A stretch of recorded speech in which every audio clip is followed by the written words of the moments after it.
कि यहां प्रभु ने टच किया है किसी को, उसके पीछे डिवाइन विजडम होगी। प्रभु कहता सुलेमान मैं तुझे ऐसी बुद्धि दूंगा कि मैंने आज तक दुनिया में दी नहीं है किसी को। और उसके पीछे एक डिवाइन विजडम थी। क्या? कि जब वो परमेश्वर के घर में जा रहा था, होम बलियां चढ़ाता जा रहा था, परमेश्वर के लिए अपना दिल खुला किया जा रहा था। ऐसा आज तक किसी ने नहीं किया था कि परमेश्वर के भवन में जाते जाते ही 2-3 करोड़ की भेड़ें उसने कुर्बान कर दी थी। परमेश्वर ने कहा तूने वो किया जो कभी किसी ने नहीं किया, मैं भी तेरे जीवन में वो करूंगा जो आज तक किसी के जीवन में नहीं हुआ। डिवाइन विजडम, बुद्धि। जब भी आप परमेश्वर के बड़े हाथ को कहीं देखोगे, उसके पीछे आप डिवाइन विजडम देखोगे जो अप्लाई की गई है। यानी कहने का मतलब है, जब भी आप किसी जख्म को भरता हुआ देखोगे तो उसके पीछे एक मरहम होती है जो यूज की जाती है। जब भी आप बाइबल में हाथ देखोगे, कहीं प्रभु का बड़ा और बड़ा काम हुआ है, उसके पीछे एक बुद्धि थी, एक डिवाइन विजडम थी जो परमेश्वर की वचन के द्वारा मिलती है और उसको अप्लाई यानी अपनी जिंदगी में उसे लागू किया जाता है।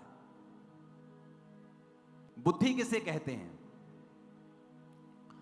बुद्धि वो नॉलेज है जो बाइबल से मिलती है,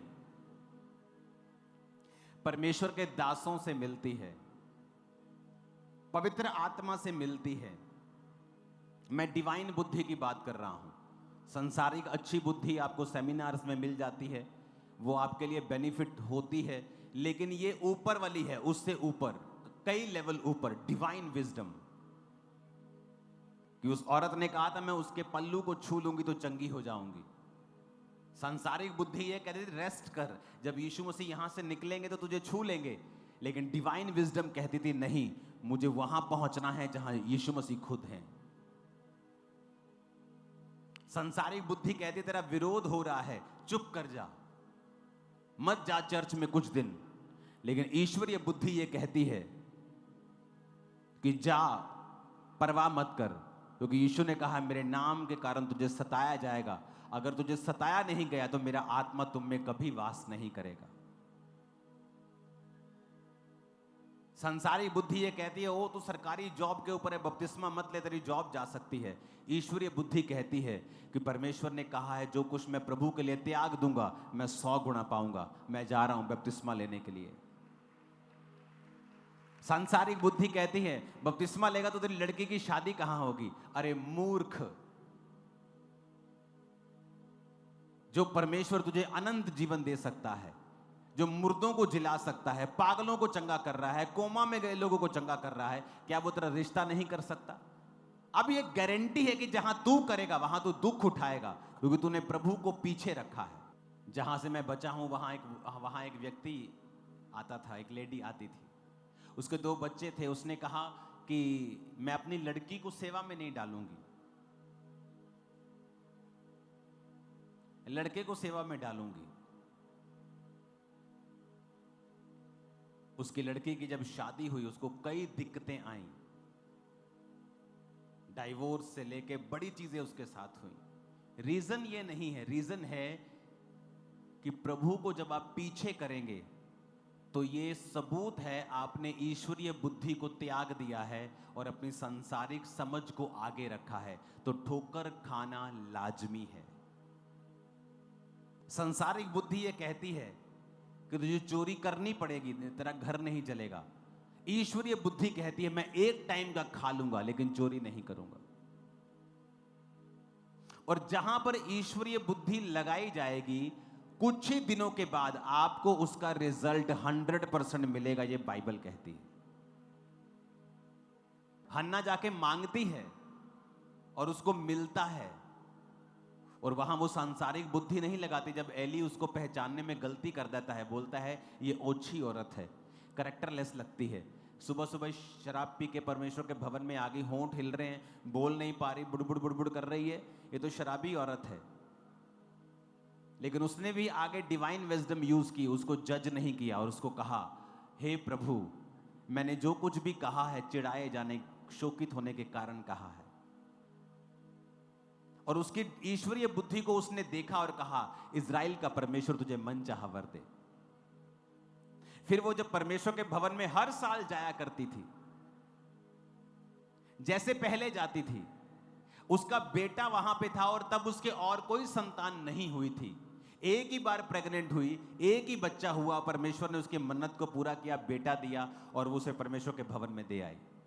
अब ये नहीं कि परमेश्वर के भवन में दे आई तो हर 3 महीने में जाएगी, हर 1 महीने बाद जाएगी। ओ पोतो तू ठीक है ना, ओ मेरा बेटा ठीक है ना, तू तेरे को खाना तो मिलता है ना यहाँ पे, तेरे को कुछ कहता तो नहीं है।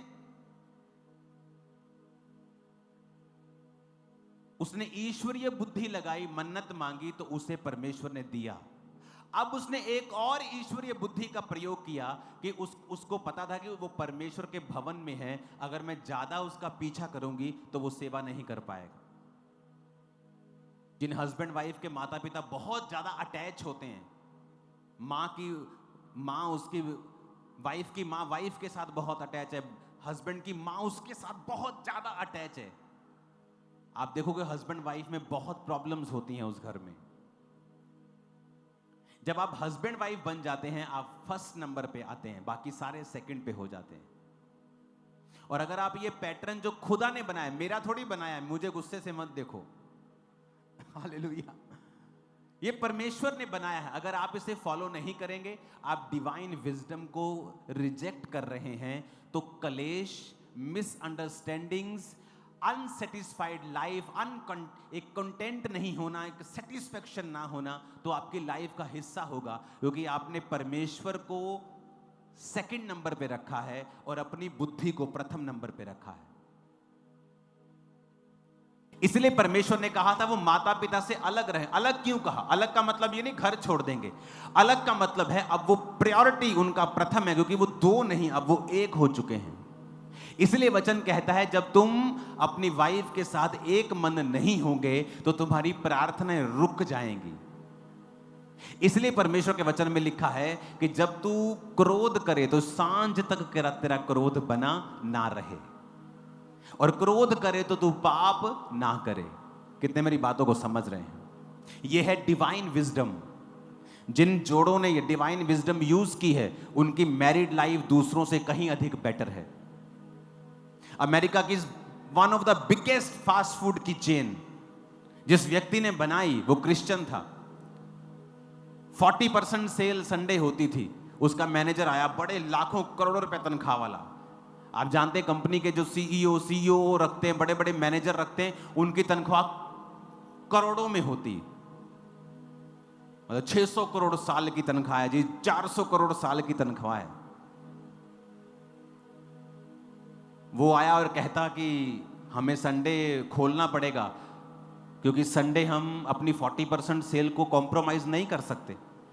मालिक क्रिश्चियन था, उसने कहा भाई तुम हो सकता है कि संसारिक बहुत पढ़े हो, लेकिन मुझे जो बाइबल कहती है कि संडे मुझे छुट्टी करनी है, चर्च में जाना है और खुदा का काम करना है। आज भी वो chain one of the most profitable chain है अमेरिका की, सबसे ज्यादा बिजनेस करती है वो, और संडे बंद होती। डिवाइन विजडम, डिवाइन विजडम, ईश्वरीय बुद्धि लगाना। संसारिक बुद्धि कहती है टाइट दूंगा तो टाइट हो जाऊंगा, ईश्वरीय बुद्धि कहती है टाइट देगा तो कभी टाइट नहीं होगा। आप इमेजिन कर सकते हो, इस दुनिया का सबसे बड़ा स्टेडियम नाइजीरिया में बन रहा है और वो चर्च बना रही है, और वो चर्च बन रही है सबसे बड़ा स्टेडियम दुनिया के सबसे गरीब देश में। क्यों? क्योंकि उस पास्टर का फल, उसका ये नियम है अपना और अपनी मिनिस्ट्री का टाइथ निकालना। Divine wisdom.